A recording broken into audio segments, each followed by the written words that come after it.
Alors, je m'appelle Frédéric Socher, je suis au festival de Kosandorf, qui est en Serbie, qui est un festival qui est organisé, dirigé par Emir Kusturica. Et j'ai eu la chance déjà de rencontrer Emir Kusturica sur un de mes films qui s'appelle Hitler à Hollywood, et dans lequel il avait accepté de faire une petite participation. Et donc, ce qui me fascine dans les festivals, et donc dans ma carrière de réalisateur, c'est à quel point évidemment c'est un lieu de rencontre, un lieu de passage, un lieu de transmission de la passion du cinéma, mais aussi un lieu très important pour la diffusion des films. Alors, il y a évidemment un risque, c'est qu'on dit parfois qu'il y a des films de festival qui ne sortent qu'en festival et qui n'ont pas un grand public. Mon idéal comme réalisateur, j'espère l'atteindre un jour, c'est d'être à la fois avec un film qui est reconnu dans les festivals par la critique, parce que c'est un peu la même chose, les festivals et la critique, c'est des regards de personnes qui aiment le cinéma et donc qui adoubent ou pas vos films. Et puis évidemment les spectateurs, parce que je ne connais pas un cinéaste au monde qui fait des films pour pas qu'ils ne soient vus. Et donc c'est bien de les voir au festival, mais aussi ailleurs. Alors, peut-être un petit parcours de ma vie de cinéaste en festival. J'ai commencé très jeune à faire des films. J'avais 18 ans quand j'ai fait un film qui s'appelait Fumeur de charme avec Serge Gainsbourg, qui avait accepté de jouer dans le film. C'est un fumeur industriel, lui, plus surtout. C'est un film que je pourrais plus faire aujourd'hui parce qu'il Ouais. serait politiquement incorrect. C'était pour Ouais. montrer le charme de la cigarette. Alors, c'est d'autant plus pernicieux que je ne suis pas fumeur moi-même, Ouais. mais je trouve qu'il y a une gestuelle, par exemple dans le film d'Humphrey Bogart, avec Humphrey Bogart et Lorraine Bacall, toute la séduction dans les grands films noirs américains des années 40, toute la séduction passait par la cigarette, Et la fumée, ouais. par la fumée, qui était très cinégénique. Ouais. Et donc j'avais fait une sorte de... C'est un peu ma marque de fabrique entre documentaire et fiction, donc avec un fil conducteur sur ce sujet auquel avait participé Michael Lonsdale aussi, qui lui dans mon film fumait à la fois le cigare et la cigarette. Ouais. Et donc très tôt, grâce à ce film, j'ai été dans des festivals, dans de nombreux festivals de courts-métrages. Alors il y a parfois des festivals comme ici, le festival organisé par Kusturica qui réunit les courts-métrages et les longs. Ça, je trouve ça formidable parce que ça permet un passage de flambeau entre des jeunes cinéastes et des cinéastes plus aguerris. Et puis il y en a qui ne sont que des festivals pour les courts-métrages, qui ne font que les courts-métrages. Donc j'ai un peu fait le tour à l'époque des festivals qui existaient. Et Clermont-Ferrand, par exemple, vous avez été? Alors Clermont-Ferrand ne m'a jamais sélectionné. Donc ça aussi, il y a des lignes éditoriales de festivals, mais voilà, donc je crois que je ne serai jamais sélectionné à Clermont-Ferrand parce que je ne veux plus faire de courts-métrages. Mais par contre, le Graal, ce que tout le monde espère, et je l'ai vécu une fois dans ma vie, c'est que pour un documentaire, un long-métrage, c'était en 2004, qui s'appelle Cinéaste à tout prix, j'ai été retenu en sélection au Festival de Cannes, hors compétition, parce qu'il y a très peu de documentaires d'ailleurs qui sont sélectionnés en compétition, mais déjà y être, c'était inespéré.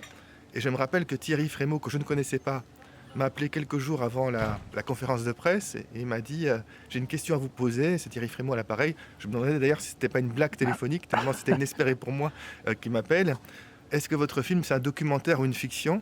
Parce que dans ce film, je fais un portrait de cinéastes qui sont tellement hors normes, des cinéastes belges qui filment à tout prix, des longs-métrages amateurs, des films de guerre, des péplums, parfois avec des explosions et des tirs à balles réelles, que Thierry Frémaux m'a demandé est-ce que c'est un documentaire ou une fiction? Il pensait que j'aurais pu tout inventer de A à Z. Et je l'ai rassuré en disant que c'était un documentaire, c'est vraiment un documentaire, et donc le film a été à Cannes. J'ai également eu la chance, pour mon film suivant qui s'appelle Hitler à Hollywood, d'aller à un festival de Carlo Vivari, alors qui était très réputé à l'époque où il y avait le rideau de fer entre l'Europe de l'Ouest et l'Europe de l'Est. C'était un des grands festivals du côté de l'Europe de l'Est. C'est resté un festival de passionnés de cinéma. C'est formidable d'ailleurs dans les festivals comme ici, en Serbie, mais aussi un peu partout dans le monde, comment il y a une sorte de communauté internationale des passionnés de cinéma qui se retrouvent et comment on parle la même langue à travers cet amour du cinéma. Et c'est le cas de Carlo Vivari, où donc le prix a eu, le film Hitler à Hollywood a eu le prix Fipreschi, donc le prix de la critique internationale. Et puis il y a des plus petits festivals. Je me rappelle par exemple des rencontres. Parfois il y a des festivals qui ne remettent pas de prix, mais qui sont des rencontres, comme le festival de Manosque, par exemple, dans le cadre de documentaire. Je me rappelle y avoir rencontré Jean Rouch, qui est encore vivant. Je me rappelle avoir déjeuné avec Jan van der Keuken, qui est un grand documentariste hollandais, qui est encore vivant. Et donc sans ces festivals, ces rencontres entre cinéastes, sans doute n'auraient jamais lieu. Et donc je pense que c'est vraiment important, cette communauté des passionnés du cinéma qui existe à travers les festivals. J'ai aussi été par exemple au festival de Montréal, le festival des mondes à Montréal avec un de mes courts-métrages, et avec Cinéaste à tout prix dans un autre festival de Montréal, parce qu'il y avait deux festivals à Montréal à l'époque. Et donc il y a aussi donc, se faire voyager les films. Il y a des festivals parfois aussi qui représentent le cinéma français. Par exemple, il y a chaque année un festival à Richmond aux États-Unis qui fait donc un coup de projecteur sur les films français. J'ai eu la chance aussi d'y aller avec un de mes films. Donc voilà, j'espère continuer à faire des films et continuer à aller les présenter à un festival. C'est le premier lieu où les films existent. Et ça permet après aussi aux vendeurs internationaux, aux personnes qui permettent aux films d'être diffusés, de se servir de ce label, parce qu'il y a un label festival aussi, pour dire attention, il y a peut-être quelque chose d'intéressant à montrer aux spectateurs dans tel ou tel pays. Et donc il y a un enjeu économique, bien sûr, qui se dessine aussi derrière les festivals, et toute une hiérarchie. Les festivals dits de catégorie A, comme Cannes, Berlin, Toronto, Venise. J'ai aussi été à Venise dans une section Venice Days avec Éclair à Hollywood, qui avait été retenu à cette époque. Et donc c'est vrai que ça donne une aura au film qui peut parfois permettre qu'il sorte dans un pays. Je me rappelle que le vendeur international sur Éclair à Hollywood disait que dès qu'un film était sélectionné dans un pays, avec souvent le festival le plus important du pays, par exemple c'est un des 2 festivals les plus importants en Turquie, à Antalya. Ah oui, super. Et donc c'est à la suite de la présentation du film à Antalya que le film a été acheté par un distributeur local. Il y a une sortie salle. Il y a une sortie salle et une vente à la télévision aussi turque. Ah oui. Donc il y a vraiment un lien, souvent, en tout cas pour le vendeur international, il disait qu'il y avait un lien, ça permet plus facilement à un film d'exister dans le pays où il est sélectionné à un festival, en tout cas si ce festival est reconnu nationalement. C'était un vendeur intelligent, ça, hein, parce que aujourd'hui, ils sont plus en train de dire oui, ça sert de moins en moins. Enfin, ils sont en fait en train de constater que travailler dans les festivals, ça demande beaucoup de boulot. C'est compliqué et que eux, ils préfèrent vendre à Netflix directement.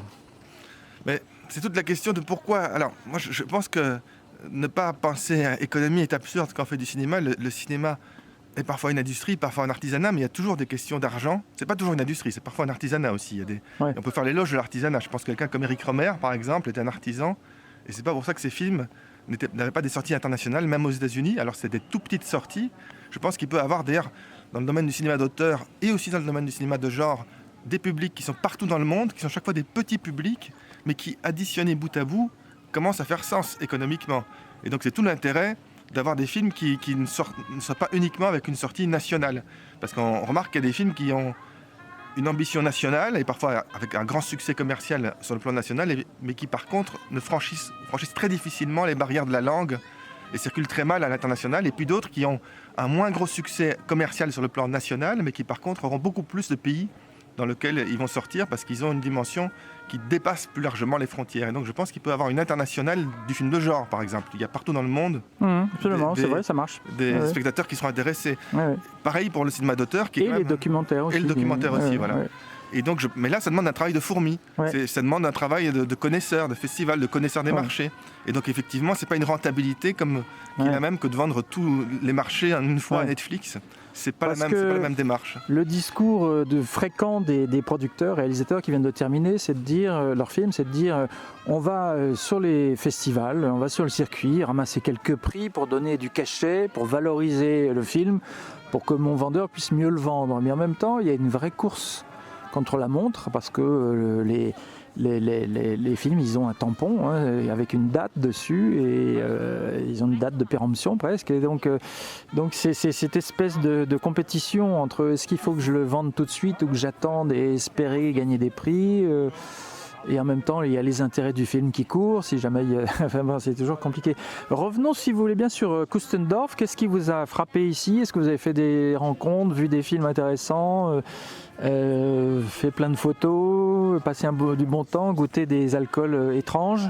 Alors, on ne peut pas venir à Kustendorf sans faire des photos, parce que le lieu est véritablement magique. D'ailleurs, les photos ne reproduisent pas totalement la magie du lieu. Il faudrait le filmer, parce que c'est à 360 degrés autour de nous. Oui, la preuve, regardez, ici... On est à côté d'une église orthodoxe, d'un minaret, non, je ne sais pas très bien ce que c'est. Donc ça sert en tout cas à sonner la cloche. Il y a même une fausse lune là, la nuit ça s'éclaire, et de loin on a l'impression que c'est la lune qui éclaire le village. Ça éclaire bien, alors il y a un chat qui était noir qui est devenu blanc. Voilà. Et donc c'est fascinant parce que c'est un village entièrement construit autour de la mort du cinéma, puisque tous les lieux portent des noms de grands cinéastes. Donc il y a Abbas Kiarostami, il y a Stanley Kubrick, il y a Fellini. Dans les chambres, j'ai la chance de résider dans une des chambres, il y a aussi des photos chaque fois d'un film différent. Comment elle s'appelle votre chambre ? Je ne sais pas comment elle s'appelle, c'est la chambre 203 sur laquelle il y a une photo de Mastroianni dans un des films de Fellini. Donc je suis en bonne compagnie. Moi j'étais dans la chambre de Maradona l'année dernière.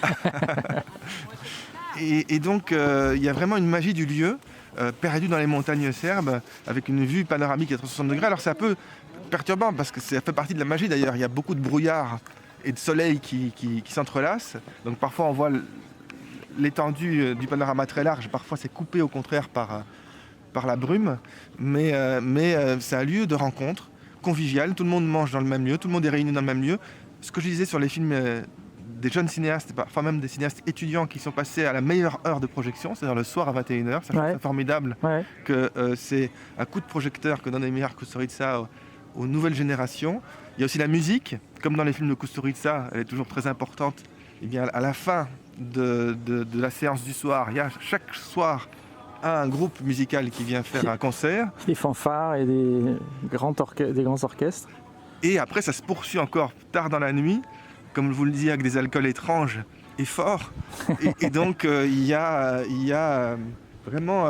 tout est fait pour la rencontre en fait, parce qu'il y a la convivialité, tout le monde est réuni dans le même lieu. Il y a une seule salle où sont projetés les films, les jeunes cinéastes, le lieu de convivialité. On était à l'instant avant de se faire cet entretien dans un lieu où on mange, où on peut prendre des verres aussi. Et donc on est coupé du reste du monde aussi, c'est très important. C'est comme sur un tournage du film, il n'y a rien à la ronde, sauf si on avait notre propre voiture, et donc on est confiné autour de cette passion du cinéma. Bon, vous êtes fan alors? Je suis un fan d'Emir Kusturica d'abord, parce que je pense que c'est un homme orchestre et qui a peu de cinéastes. Alors c'est pas un hasard s'il est... par exemple, on parlait de Fellini, je pense que c'est une sorte de Fellini. Il y a peu de cinéastes contemporains européens qui ont cette vision du cinéma, qui apportent... Cette folie. C'est pas que la folie, on voit 5 minutes d'un film de Kusturica, on voit tout de suite que c'est un film de Kusturica. Même si on ne sait rien, on va tout de suite reconnaître la patte du cinéaste. C'était la même chose avec Fellini, c'était la même chose avec Orson Welles, c'est la même chose avec Kiarostami. Donc il y a peu de cinéastes aujourd'hui, je trouve, parce que j'ai l'impression qu'on est de plus en plus dans un cinéma aseptisé, où les choses sont très bien maîtrisées, le scénario, la mise en scène, le jeu des acteurs, mais avec peu de partis pris singuliers, forts. Et Emir Kusturica arrive à cela, et donc je suis heureux d'être sous son ombre ici. Chez lui. Chez lui, voilà. Bon, alors la prochaine étape, vous reviendrez avec un film. C'est le but, c'est le but. Bon, on se retrouvera là à cette époque-là. J'espère. Merci. Merci.